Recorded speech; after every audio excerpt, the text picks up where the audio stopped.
Hey, top of the morning to you. I'm Michael. Grandkids call me Roo. I'm not real sure why that scene just popped over there like that, but I'll take it. There's a whole black canvas off to the side here. Anyway, good morning to you. Hope you're doing well this morning. And let me cut to the desk and I'll show you what I got going on here. A little bit of, that says desk scene. That says picture in picture. There it is. Okay. So it's popped off of, here, we'll just change that right now. Let's just go back here. There it is. Heads up. All right. Decided not to shift over. I hope you're well this morning. I'm having a cup of Builder's tea. It's close to 9 o'clock here on a Saturday morning, July 20 something. What is it? The 2nd, July 22nd. Holy smokes. You know you're old when your kids have is this their 22nd year anniversary on the 22nd? Wow, that's too cool. I got 7 grandkids. 3 married children, just awesome family. I've been blessed dearly. And so they're scattered out a little bit right now across the country, coming in different directions. Some of you have helped Lily go on her trip. She'll be home tomorrow from her serving in Argentina with a Young Life mission trip there. And so we'll get to catch up and she'll talk. She'll sleep for 2 days and talk for 2 days about all the experiences when we finally get with their family. All right, I hope you're doing well. Let me say hello to some of you, and then I'll jump on and just do a little bit of a show this morning. I got a few announcements to make, and I'm not in a big hurry, but I've got a reflection on watercolor, and then I'm going to paint something on, my favorite kind of paper. Here's the desk, just to show you what it looks like. It's my showroom. I actually painted this in 2017. So that was 3 years before I even knew I'd be doing an online show. And this one is 2019, so that's the year before. And top of the morning to you. And of course, there's my Kilimanjaro. I do have some other paper lying on the desk this morning. I have a Fluid 100. Love this painting of Charles Reed. Or not of Charles Reed, that Charles Reed did. You know, who would have thought you could put this many colors in a human face? And I just love it. 6x8 cold press. And by the way, not all cold press is made the same. So I'm harping on paper. I will be during my class that I'm doing, my one-day workshop. Let's not call it a class. Let's call it a workshop. And I hope you're writing down questions for that now so that if you would like, we're going to have a question and answer time at the end of that. So that you just pop them up and I'll do my best to just rip off little answers if I know them. If I don't, I'll go, great question. Let's write it down and I'll speak about it on a further workshop or put it back on that page so it's all there. So anyway, that's coming up. More about that. So, but I do have Kilimanjaro on here this morning, and I always have somewhere a bigger piece of that. This is 10.5 by 5.5. I think you read that right there. This is the paint book. This is bright white. Why do I love bright white? Well, I chose it for my style, not saying it's what you should use. Lots of people paint on some sepias, some grays, some softer painting, some naturals. I have a natural book that I do use every now and then if I can find it. Here somewhere in the office. I don't see it, but it's oh, wait, here it is. This is a Kilimanjaro Natural White book. The sizing on this, not the sizing of the paper, but the coating on the paper, creates really a stiff, nice piece. It's 140 pound. It's beautiful paper. It's just a little more natural white. Sometimes I'll just paint on it and let it just pop the way it wants. This paper comes to life in a major way. This is, of course, the 140 pound bright white. Same paper as this, just in a bigger package. This is the one that I chop up lots of times. Cut it in half, lots of times do this size, or I'll cut it in smaller pieces and slip it in my little pad here that I take with me. And this is what I paint with when I'm usually out and about in restaurants, places like that. The little scrap pieces, I keep those. This becomes business cards, you know that. And we're going to talk about all that on the workshop. We're going to talk about QR codes, why they're important today for the local artist. if you don't have one, and if you want to be out and do a pop-up shop or something and people can't get in touch with you. Maybe you've made a video. Maybe you haven't made a video. Do you know you can attach videos to QR codes and people can say, oh, that's what you do. I get it. So all that's going to be covered in a workshop coming up. All right. I'm ahead of myself, but who wouldn't be as a storyteller? So different, not all 140-pound papers are made the same. This one has a rag cotton content, and it's cotton. This paper here is actually cotton, or actually, yes, 100% cotton. But there's a difference sometimes whether it's, and even in your papers, bright papers are cloth sometimes. Wood pulp papers tend to be a little more natural, and sometimes they break down a little faster. We're going to talk about paper. All right. I'm going to paint this morning. But I have noticed this, so I'm just going to start off with it. Let me say hi, then I'll just tell you what I noticed about watercolor, and we'll get into that. Jennifer Jens, thanks for jumping on the show. Linda Schleitney from beautiful Ohio. It hasn't changed since you started posting here. Got a note from you yesterday, so thank you very much. Dorothy Beasley from North Carolina to Ruin Crew. Karen Bender. Donna Sell Barton, thanks for being on the show. Denise Albright. Denise and I had a little back and forth yesterday on the painting that she did where that bee is in that little dog's face with his finger up like this, and I had to just post something that made me laugh. I think I laughed maybe out loud, if I can say that. It's embarrassing when you laugh out loud to yourself. No, it's not. I do it all the time. It makes me laugh. June Jones, thanks for being on the show. Morning from Florida. Oh, I was just down there, but I was way in the northern part of Florida. Some people call it southern Georgia. I was just on Fernandina Beach, which is Amelia Island. That was kind of fun. Had a retreat there. Not just Carol and I. There were, gosh, I don't know, there must have been 35 couples there, maybe 30 couples there. It was pretty cool. So interesting being the oldest couple there. Karen Piker, thanks for being on the show. Renee Keese, love to have you on. Jason Nicholas, always good to have Jason. Gene Anthalzer, yes, hello.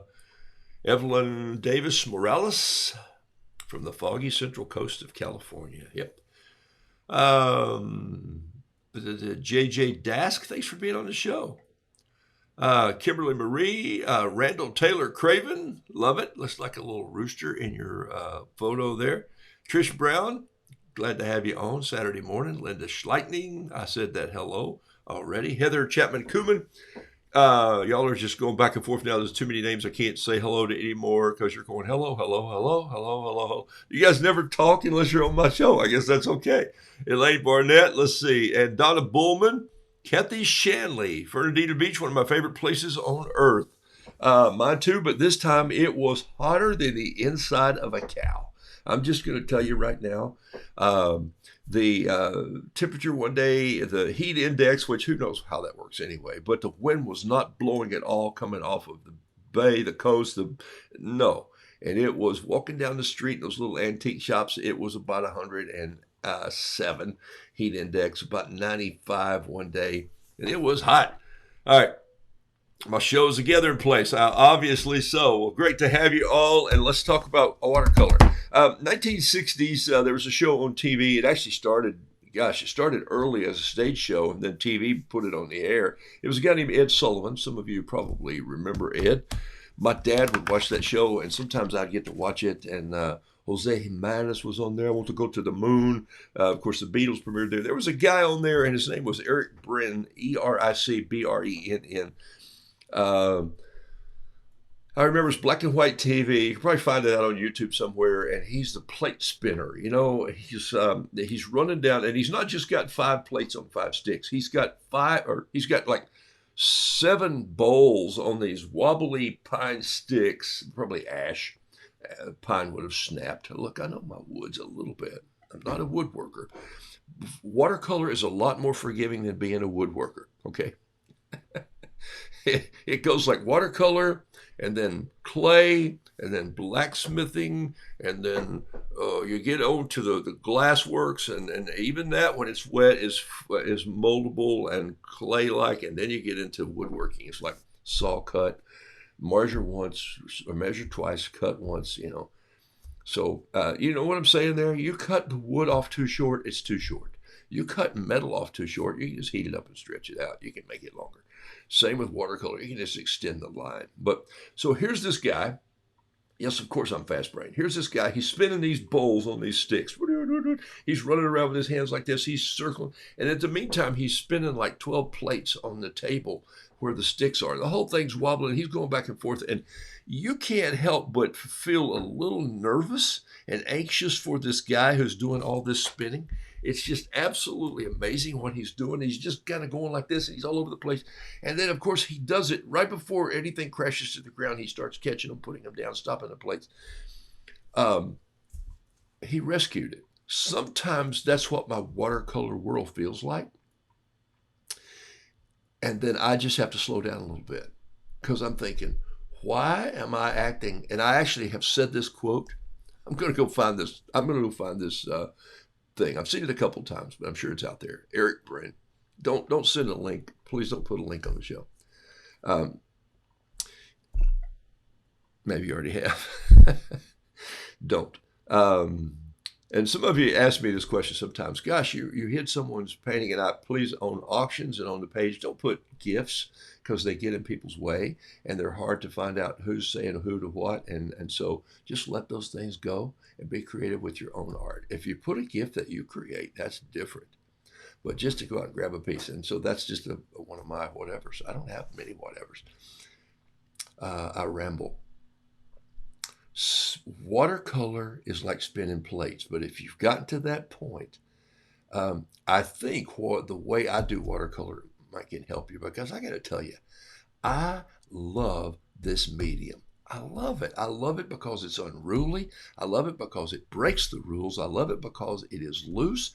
It is fearless. Water will go anywhere into everything. Carol and I went out for a little bite last evening, and we walked past this guy's new little Chevy convertible, and the top was down, and it was just starting to rain. And I said, I'd like to do the good thing here and find out who owns this and just say, you better get outside because in about 45 seconds, this sky is going to open up, and so help me, it did. And then we found out who owned it. Everybody did that walked past when we did, because he was sprinting out there to get the car cranked up and put the top up, and he came back in waiting on his order. And it wasn't funny, but I'm laughing still. And I'm thinking, all he had to do was look up and go, the humidity is about 180%. Somewhere in the plate spinning, he just got caught up in the fact that he drove in and he thought, just got this thing. I'm out today. It's 92 degrees here, but it's not too hot for a convertible if I go 90 miles an hour. And look, my wife owns an old convertible. The grandkids think it's a boat, but there are days you have to put the top up. And so there are days you have to just unplug a few of the bowls, a few of the plates from those spinning sticks, and settle into one thing that you're painting and stay with it for a little bit. People say, you only seem to paint the same thing over and over. For years, it was just roosters, and I'm very happy with that. I branched out to just branch out because there are other storytellers in my world of watercolor. So I've got the roosters who do all their antics, and they're into machinery and the Rube Goldberg stuff and the robots and all that stuff. And then, of course, I have the honeybees because my dad was a beekeeper. I have honeybee books on my shelf. Bees can't read.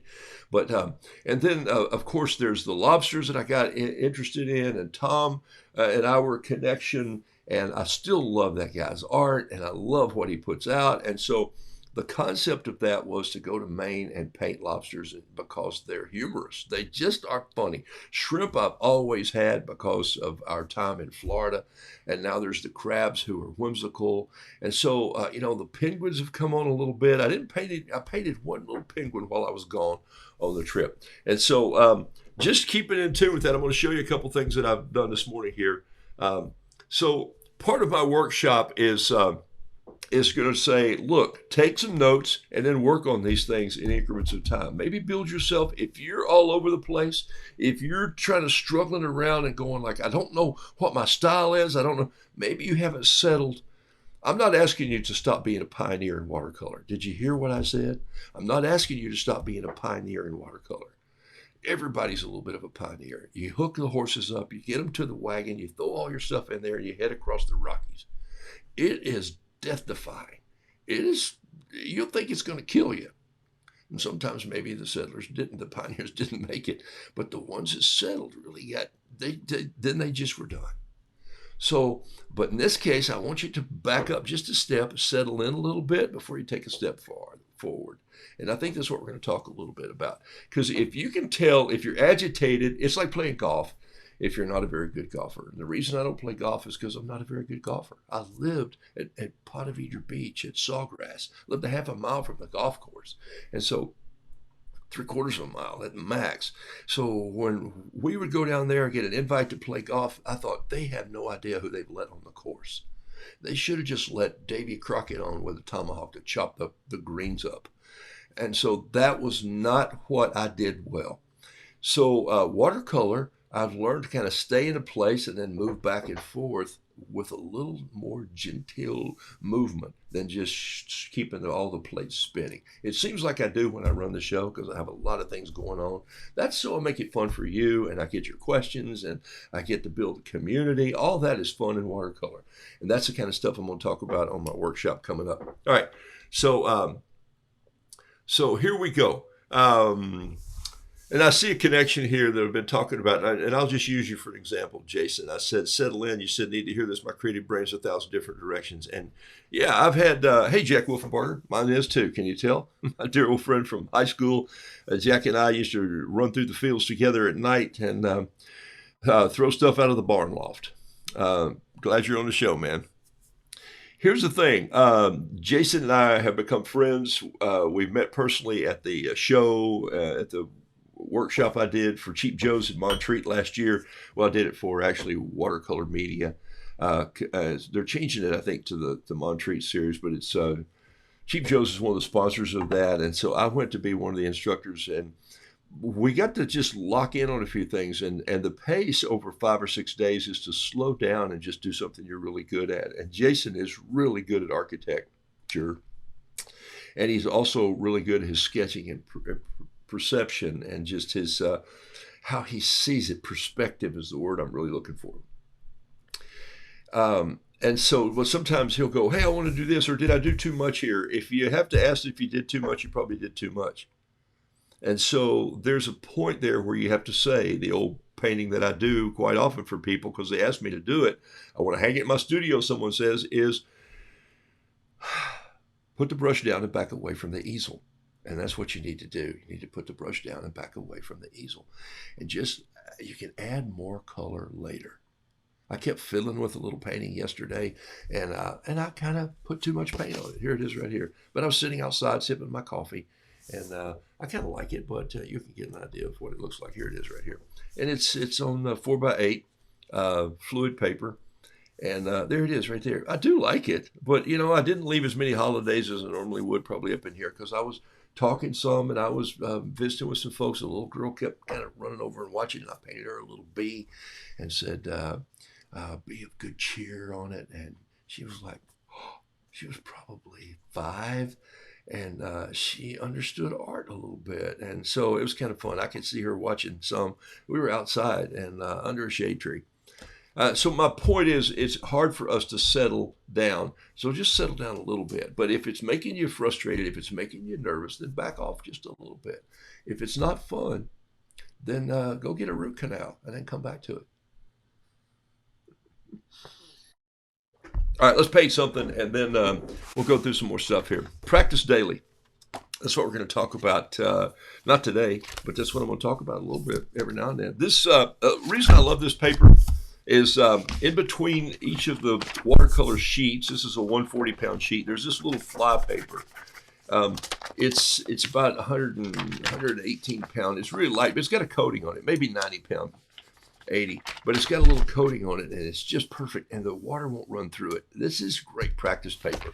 I think this book cost anywhere from 22. I've seen it on sale at Joe's at 19. I picked some up. 22 to 24.95 for this little book. Okay, so you're going to say, wow, he wants us to lay out $50 for this? That's a lot. Well, if you sell 2 paintings at $25 each, you got them both covered. Use one to practice in, keep up with these little fly sheets as ideas and journals, and then use the other one to really rip a sheet off and make something worthy to give as a gift or sell. And that's kind of how that works for me anyway. I love this paper here. I'm just going to rip a sheet off and I'm going to do a little practice thing on here. Remember, I don't work with a palette very often. So today I'm going to work with what I call not a palette, but a pilot. Not to be confused with the P-I-L-O-T that flies a plane. This is pilot, P-I-L-E-I-T. This is my pilot system. This is my palette. But most of the time my palette becomes the page. So I just put colors on there. And this is the pilot system. I just put some paint in here also. There's a couple of long hairs in there. I wonder where those came from. Okay, so for me to just grab this and just give it a little spray, not much. I mean, I'm doing, what's that, 6, 7, 8, 9, 10 with just a mist going in there. So paint's kind of piled in here, and I can just mix it on a couple things like so. So I'm going to put it there. I'm going to move out just a little bit with the camera so you can see what I'm doing here on both sides. I'm going to sketch a little. Why would I sketch anything but a rooster? Let's turn this around. Let's just sketch a small little rooster right here, just like, let's do it this way. Let's sketch a little rooster that's running along at a high rate of speed. His wattles kick back. Here's his eye right there.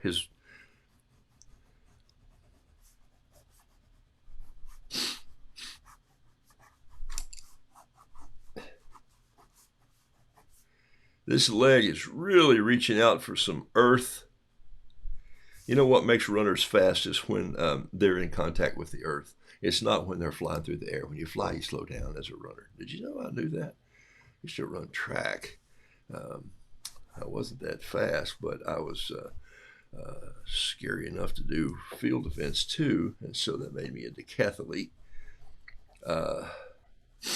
All right, so there's my little rooster sketch, and then watch this. I'm just going to use this pilot system here. This helps me sometimes to just settle in and stay loose. What am I going to do with this? Well, I don't know, but I'm going to do something with it. So here, let me come back in just a smidge so you can see both. There it is right there. I think that works a little bit. Got some greens up here, some blues. There's blue up in the corner. There's some blue right there. I'm looking, I have it. I'm just going to grab a bamboo brush. This is a number 1 bamboo. And I'm going to just come in. And remember, I'm painting on this fly paper. I mean, this stuff is, but it's coated. It's got this great coating on it. And the water is going to hang around. I think of Chris Whitaker. When I think of you with this paper, you would probably love it simply because it's very slippery. It's just like, it's the finest of all hot press. Just put some green in there like that, and then just grab a little bit of yellow. Come in here just with a little yellow. I don't worry about washing my brush out as much because I've got it in my palette here. Just pile the paint in there. This is a butcher's tray. It's roughly an 8 by 10 or an 8 by 11 one. You can get these at Cheap Joe's. I think you get them on Amazon sometimes in kits. You get several, I think 2 or 3 at they're stacked and sold together. They're pretty cool. I like them. My daughter paints out of I think she has 7 of these, and she has her green blues, she has her reds, oranges, her orange and reds. She has her yellows, all her blues in one place. It's just really cool. They're all broken up in different. She's got one that just has rose-colored stuff in it. So when she's doing her flowers, she generally knows where she's going by looking at her palette. In this case, I call it a pilot. Of course, because I just want to be different. This is a show. You're supposed to have fun when you're here. If you're not having, and that's what I'm going to go back to again all morning. If you're not having fun with your watercolor, then you're doing something wrong. Because I'll just tell you, I'm going to do this again on watercolor paper just so you can see how fun this should be. This ought to be something that you just really kind of enjoy.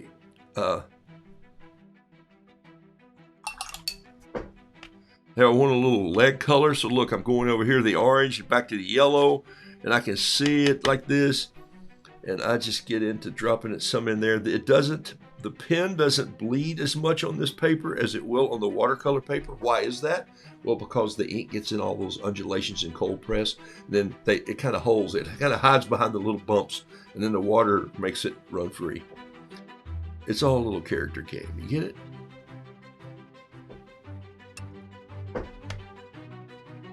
Man, see how easy that is to just do a light little rooster? I'm going to come in here with some of this. This is very Roadrunner-ish. What have I spent on this? 2 minutes? Maybe. Okay, 5. 3. The song was just 3. Still got 2 minutes left of music. I'm going to come in here with this pen, do a little bit of detail. I can even do it before it dries if I want to. That's the advantage of using these Pentel's. We'll talk about them again on the workshop. By the way, my resource, some of you have downloaded the resource thing because I get asked a lot, will I ever change that? Someday I'll add it up and update it. But for right now, okay, so there's the first one finished. I'm going to do one now on cold press just to show you how fast that should come out. So we'll do kind of a similar thing. Here's a piece of paper right here. This is 140 pound. I'm going to rip it out of there. Kilimanjaro. Thank you, Cheap Joe. All right, let's see if you can see me sketch right here with this. I'm going to sketch that in the same thing. I sketched it in a 07 Pentel. So here it is, same drawing. Close, anyway.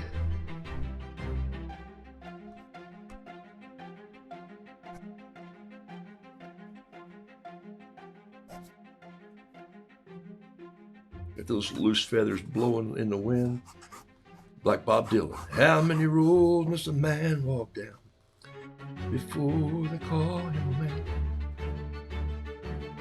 The answer, my friend, is running in the wind. I think it's blowing in the wind, but you know what I'm saying. Okay. All right, so I'm going to stop right there. So even it sketches differently on this paper too, so a little bigger. All right, let's use the same brush and go back in, and let's do this kind of the same colors. We'll just have... oh, wait a minute. I want to go water first.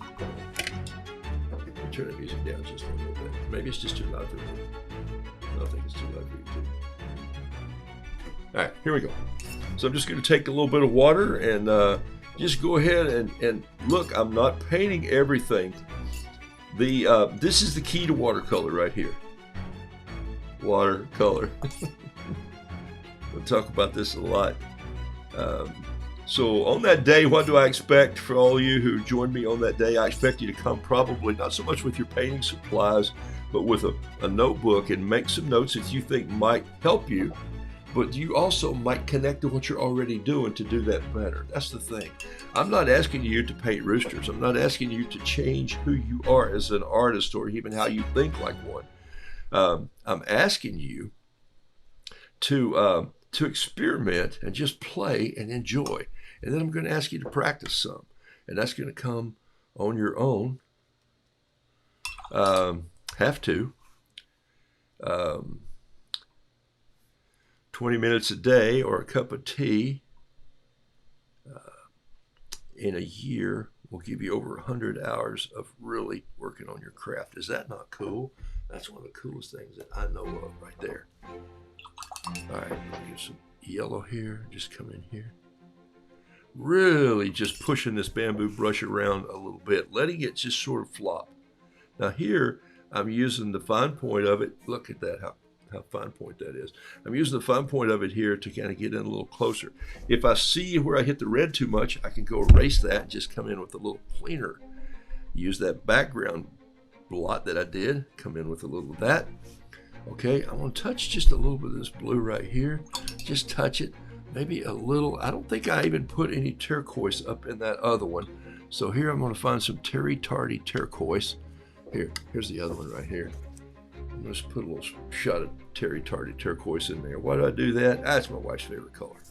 And I don't say that to go like, well, isn't he something honored her? No, it really isn't. She got me into this, and so it's more of a memory tool for the two of us than it is anything. So most people wonder why I do it. There's the reason if you ever wondered why. Here's a little of this purple. I want to spot that in there. Just touch it like that and just let it mushroom out wherever it goes. I'm going to come back into my palette here. Not my palette, but my palette. Mix a little orange and yellow in here. Get a touch of red in that. Just a little more red right there. Wash this out and get a clean brush. I need a little bit of gray. I see some hiding over here. I'm going to grab a little of that and put it there. There's my leg color right there. I got it. Took me a minute, but I got it. No, that's a little too peachy after I said I had it. There we go. That's better. It's a little thick, but I think it'll tone out here in a second. And remember, these lines are softening up a little more because of, and by the way, the amount of water, the lines are softening up a little more because of the cold pressed paper. And so also, they are also the colors are soaking down into this paper, and so I went a lot of water, and so less water on the other piece than this piece. That other piece is still moist, and I'll show you. This tail stuff is almost dry, and look at this one. It's still got shimmering, and there's paint rolling on it. Can you see it? That's actually moving across the page as I hold it upside down like this. And I'm just going to let it run like that for a minute, because it's going to give me some great hard lines, which my artist friends and I have all kinds of, what's the word I'm looking for? Disagreements when it comes to hard lines. They don't care for them much.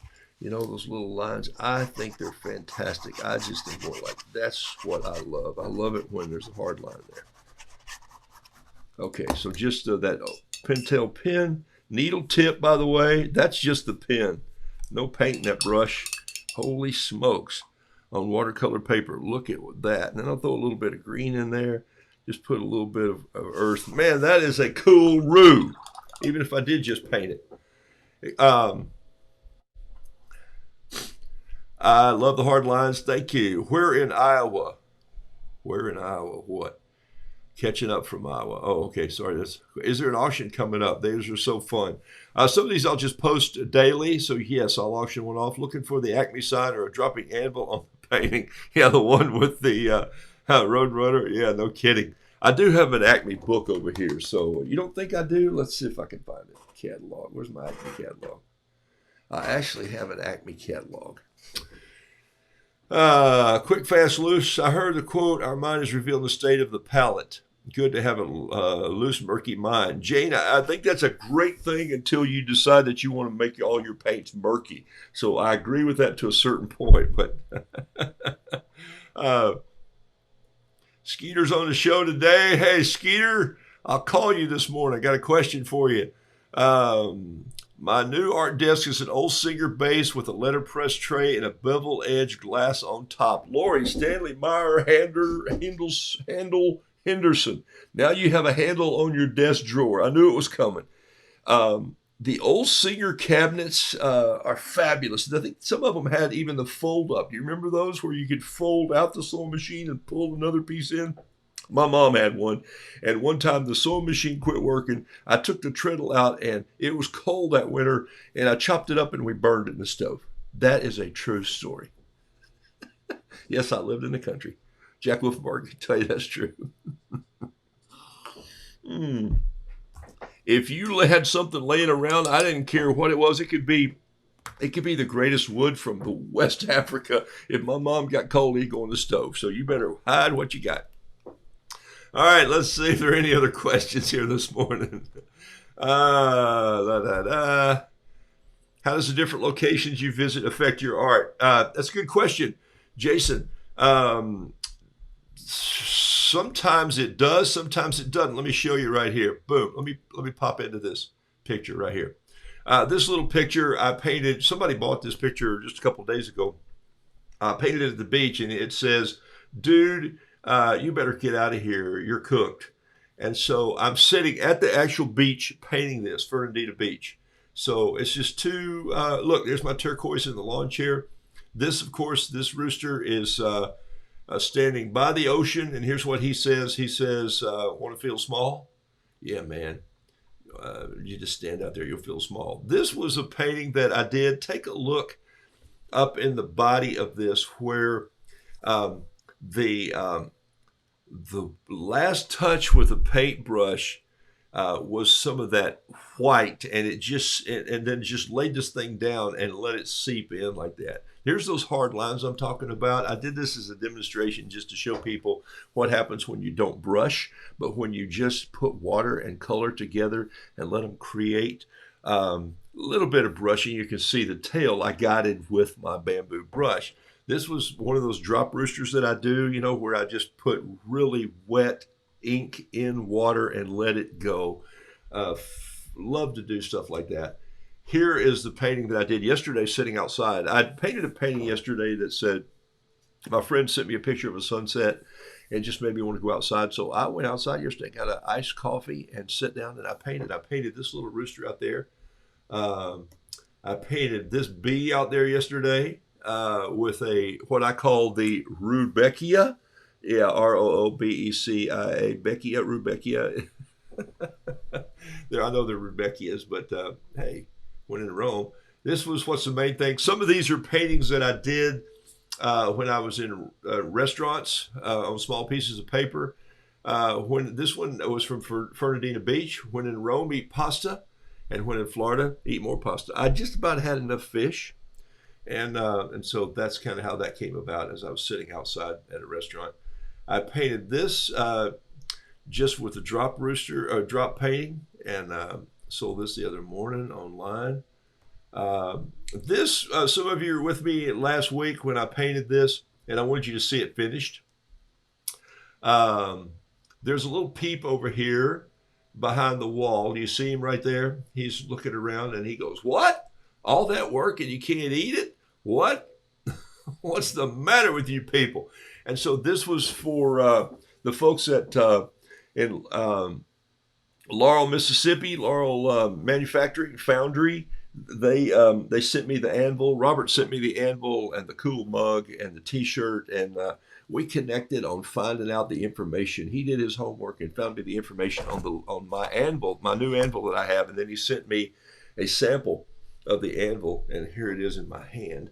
I'm going to show it to you in just a second here. Well, I'll show it to you right now. There it is right there. No, where is it? It's right there. There it is. That's a hard camera. This camera's on my computer, so it's really not a good camera. My fan's running this morning. There it is right there. So, but I wanted to do a little manufacturing picture for his office, and there's a rooster pouring, and they're pouring candy corn. Yeah, I know. I'm not right with myself. Here's that anvil. You can see it in actual size right here. Isn't that cool? Isn't that cool? And he had no idea that my desk was covered up with anvils. I mean, who could have dreamed that there would be this many little anvils sitting on my desk for paperweights? And there's still another 1, 2, 3, 4, 5, 6, 7. So anyway, I got overboard there. I'm excited about my little anvils. These are all heavy. Funny story is I have one over there that weighs almost 4 pounds. And I have one holding up my bookcase there on that side. That's about 2 pounds. Anyway, my working anvils are 132 and 175 pounds. But anyway, the point was, and I want to show you something else about this painting here in just a second. So I'm giving it a minute just to dry. I'm stalling so you can see this. Carol said one day as I was going through the house, she said, "Golly, I got to go out today, and my purse feels like I'm carrying rocks in it." So she went back to grab her sweater. That's happened a couple of years ago, and I took one of my little anvils that weighed about almost 3 pounds, and I just opened her purse up, and I went way down in there, and I just laid it flat on the bottom and put it in. So she grabs her purse and goes, "Oh, my purse! I'm gonna have to go through it." And she's at a restaurant having lunch with friends, and she picks up her purse, she sets it on the floor, and it goes, "Punk." She tells me this later. And her friends go, "What in the world's in your purse?" She goes, "I don't know. It feels like it has an anvil in it." And so it's a great story. I just love it. All right, so look at this paper. Look at this paper. You see it right here? You see how wrinkled it looks? Why would it do that? Well, one is I didn't tape it down. I didn't tape it down on purpose. The other is I just let it lay here. And if you remember, I painted with a bamboo brush, and I literally poured a ton of water on this page with the brush to just let this paint go where I wanted it to go, or where it wanted to go. I'm sorry. And so the point is, it's going to warp a little bit and it's going to move a little bit. But guess what's going to happen when it all dries out? It's going to turn right into the coolest flat painting you've ever seen. This paper is resilient. Okay, so it's going to just do that, and it's going to do it really well. And if I wanted to dry it a little faster, guess what I do? Oh, you thought I didn't know where I was going with that? I just set a few of my little paperweights on it, just like this. Voila, and then it's done. And so it'll dry flat, and the painting will stay where it's supposed to stay. So now you know why I have anvils on my desk. So, and they have a small foot for the weight, so I can hide them in and around the way my paintings are done. Hey, you got to be smarter than the painting. Right. Pilot, if you want to. 90% of the time, I just paint out of this. This is my colors in full pans, sitting in a little cast iron pan. It doesn't move around when I go sloshing it. I mix on the paper. So we'll talk about all that kind of stuff. Some of you see me do this 100 times, and I appreciate you just being on my show and paying attention to what's going on. Let me see if there's Donna Sel Barton. I saw this rocking that purple. I saw that you were on the show. Hansel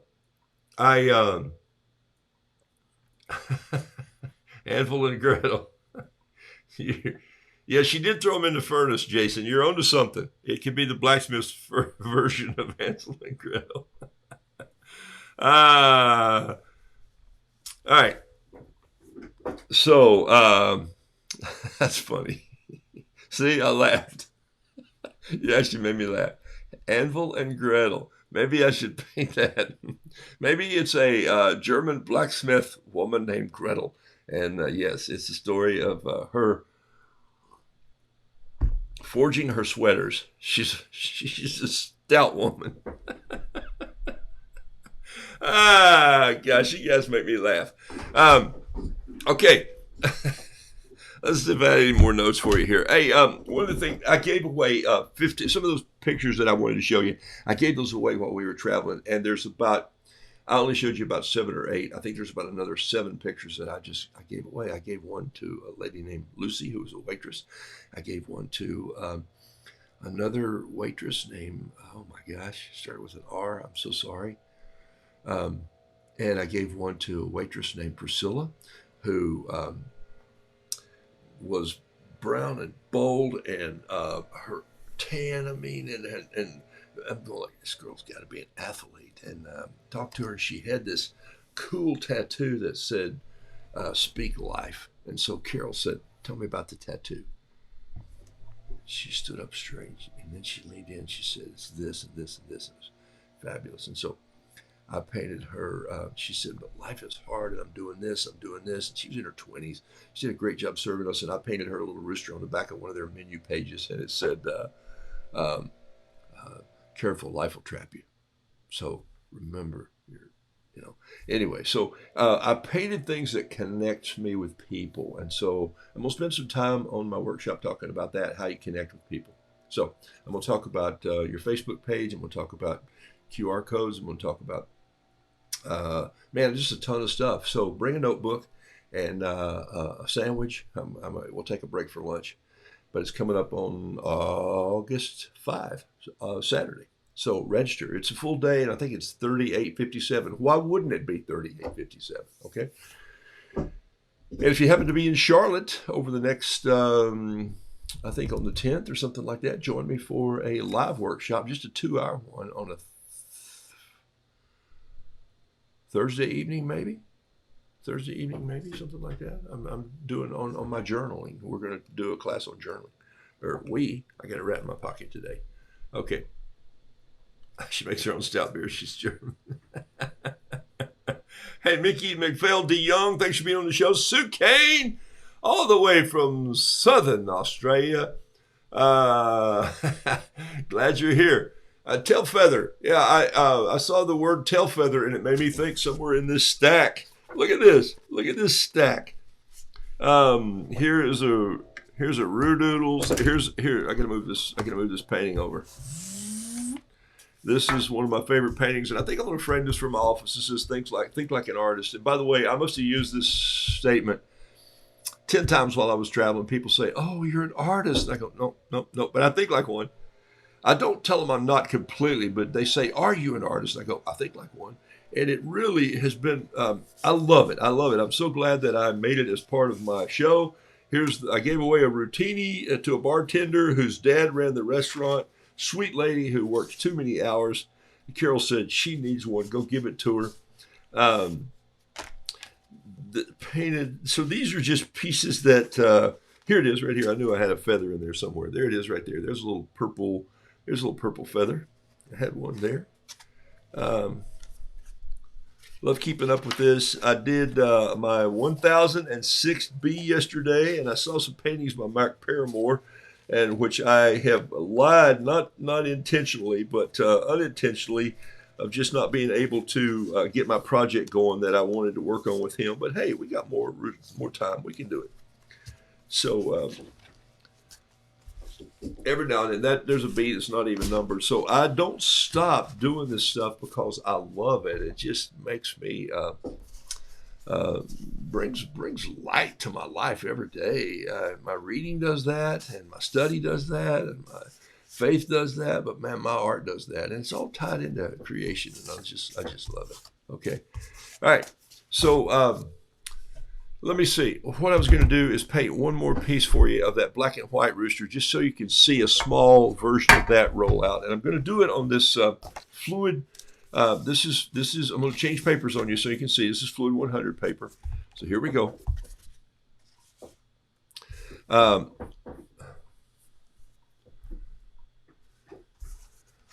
right, here we go. 5. I need a little music for this, I think. What do you think? A little, let's see what this is.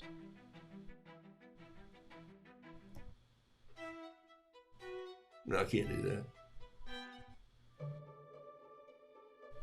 Sheila Nelson, hope you're doing well. Glad you got my art I sent to you. Thank you. Here's a black and white Roo coming up. Gene Anthalzer, just on cue. I think you said that. All right, here we go. I'm going to come in on this just a little closer. Right here. Boom. Get a good focus on that pen. Boom. All right, here we go. This is the little Roo that I love to paint so much that is always looking back over his shoulder. He's got his beak looking that way. His wattle hangs down here.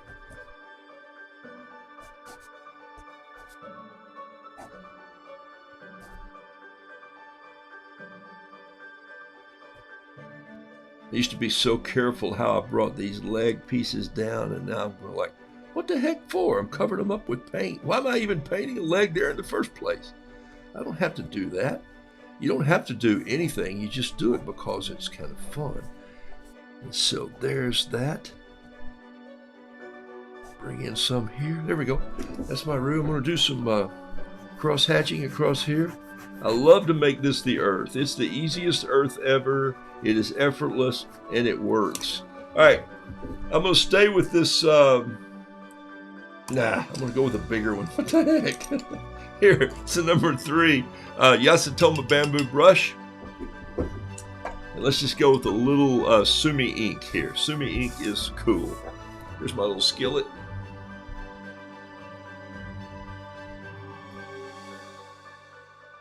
All right. This little frying pan here, this little butter pat skillet my friend Ben Getz gave to me. I'm just going to drop a drop or two of ink in it. Whoa, that's probably way too much.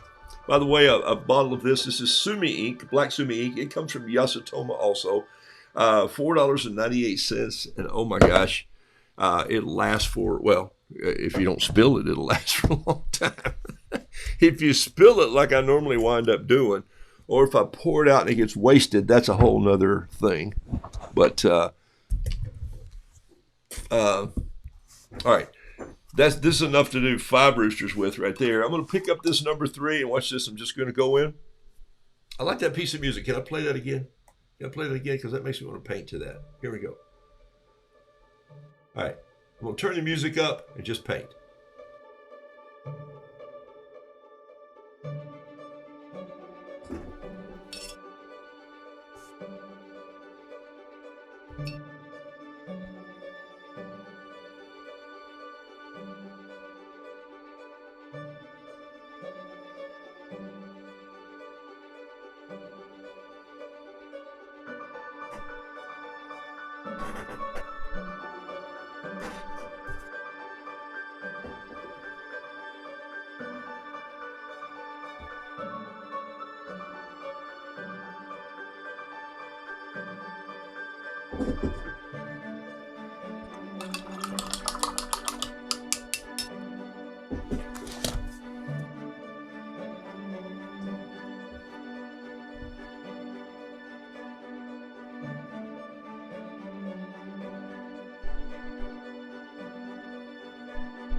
Oh, I love it. I love it. I love it. I love it. I love it.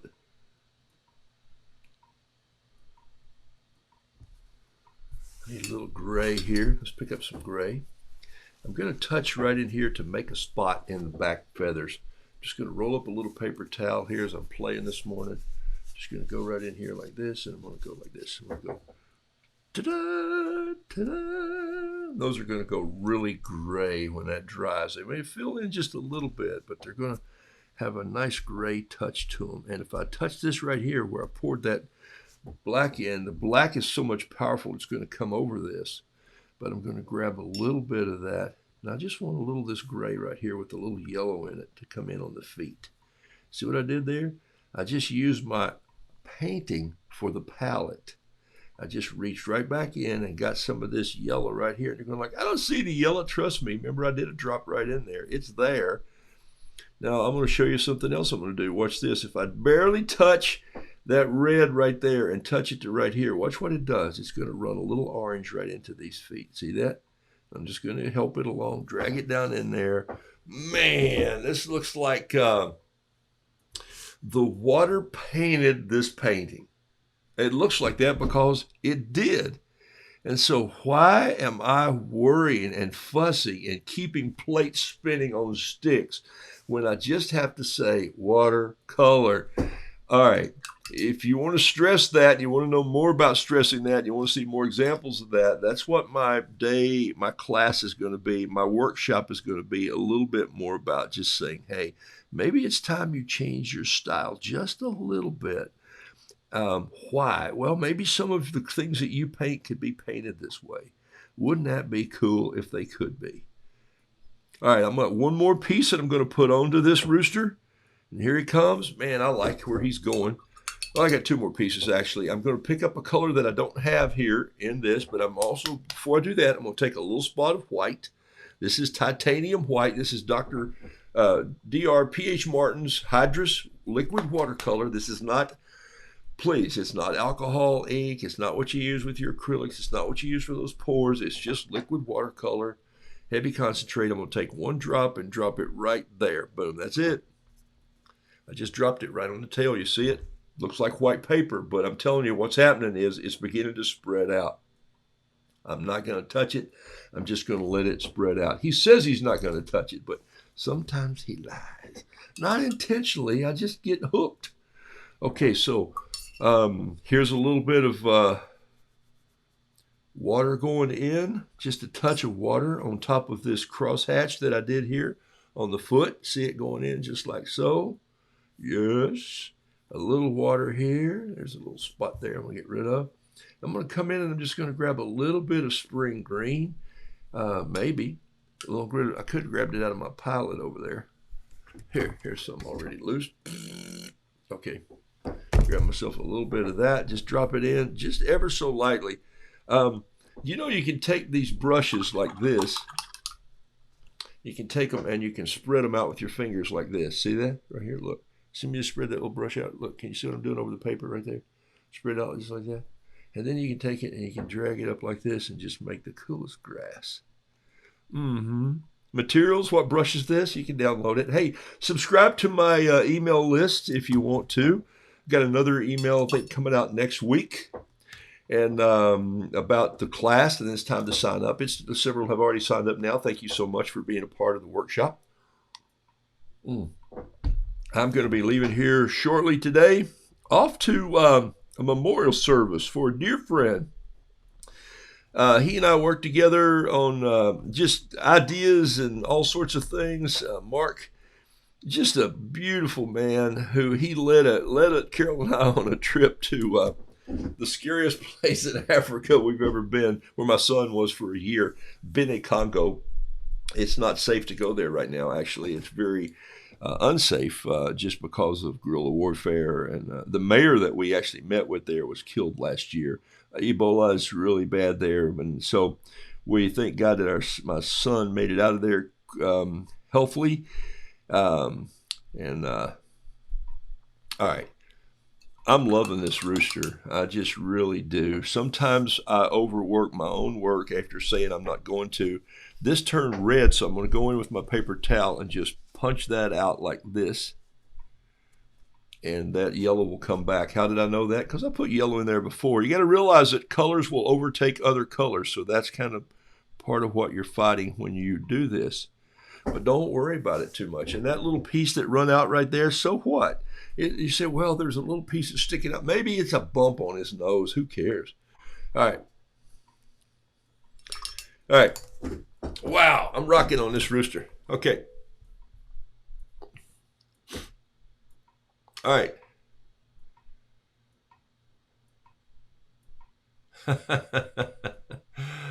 You guys are funny. Coco approved the rooster in the black dress. Yes. The little black dress. Yes, what a movie. It was just recently we watched with a young friend of ours, what is it, in Rome or whatever with, yeah, you know who I'm talking about. All right. Hey, it's about time for me to get the heck out of here. Let me see if there's any more questions. A bump on his nose, a bee got him. Yeah, I think bees would. See if there's any more questions. And by the way, start making your questions for my workshop if you're going to be there. And we're also going to, from 3 to 3:30 or 3 to 4, I don't care, I'll hang around. I'm just going to answer questions. So give me your best. Say, hey, why are you doing this? Or why do you do that? Or why is it important to do this? Or maybe it's not. Maybe you're fooled. Maybe it's time for you to break a rule or two. All right. There's some things about this that I love, and I want to stress this to you. I sketched it, yes. I painted it, some. The water and the paint did most of the creative work. And that's just the concept of nature and gravity and air volume and the fact that I have a fan turning slowly above me. You know, I didn't use a straw to blow it, but these little tributaries, I'm going to go in on it as close as I can. This is as close as I can get, so take a look. And I'm going to use something as a pointer. I feel like I'm on the Antiques Roadshow. Here is a little blue brush, which will show up well, I think. This right here, these little tributaries, these little creek paths, the little creek ways that come down through here, that just happens when wet goes into wet. Is it the right amount of water? I think so. I think I lucked out. Sometimes I miss by a drip or two. Sometimes I add more. Sometimes that's why there's a big brush laying out here. This is a number 10 American Journey. They move a lot of water. I didn't use it. I used the number 3 Yasutoma, but I could have. Look, there's little places that I didn't fill in here. So what? Stop. Are there places that I could go back in with my fountain pen? Yes, like this, and do some little dots, just some little skin warts and foibles, and close these little toenails up a little bit. And then I could come back in here and put, not hardly, I'll have to come back in a minute and put his put the dot on his nose, but I can come in and I can do with this pen some little hatches up in here, just crossways, to get a little more dark in some of this. He needs a little more, just, there we go, look at that right there. And then these coming down, I love it right there. Okay, I think this one is, as they say, sign the painting and let it go. All right. Thanks for being on the show this morning. I appreciate all of you hanging out here with me and just let me be creative as I want to be. Say what? The rooster has great balance. Looks great. Thank you, Mickey. Balance, but you know what my dad says. Why did a rooster stand on one foot? Tell me why. It's not about balance. It's just simply because he's holding the other one up. I go, well, it is about balance. The point is, it may or may not be, and two artist critics would never agree on that. Somewhere, some way, somehow, this rooster will connect with someone. Just simple as that. Boom, done. And they'll go, you know what? I just put red covers on those little chairs in the settee over where people have coffee in the morning by their bay window to watch the birds. It's a bird. I want the painting. That's the adapt to connection that I want you people who think like an artist to consider as we talk about workshops. Okay, here's the other paintings this morning. I've got about no minutes to go. Here's the one on, boop, there it is right there. This is on 140 Kilimanjaro cold press. There it is. A lot of water. As you can see, there's a hard line right there. Look at that. There's a hard line right there. One beautiful one right here. All right, here's the one that I did. Yikes, did I cover it up? Here's the one that I did on the flimsy paper, but guess what? It didn't go through. You can see the markings of it there, but it didn't go through, and it's dry almost, and needs a little detail on here and a signature. And you know what? I might let them go together, and so we'll see from there. But that gives you an idea of how I put this together. Hey, have a blessed day. I'm off to celebrate a friend who left this country a couple weeks ago and left this country. I said, very careful what I say about that. He left this planet. All right. Blessings to you all. Is there any way to put the date on your YouTube videos? Yes, there's a way to do that. Sometimes I do. But yeah, that's a good question. June, I'll figure that out and see. I know there is. I just don't know. Maybe I'll hashtag it or put it up in the title or something. Today, I guess I didn't do that. When I register to put the show on, when it goes to YouTube, this will go right to YouTube. Sometimes it may not have a date on it, so I'll look and see. All right, I'm out of here. Y'all be blessed. I got a harmonica here. I've done this a long time. It's great to be back in my studio. Thanks for being patient with me while I traveled around. Man's got to go. Man's got to rest. Carol has got some travel coming up.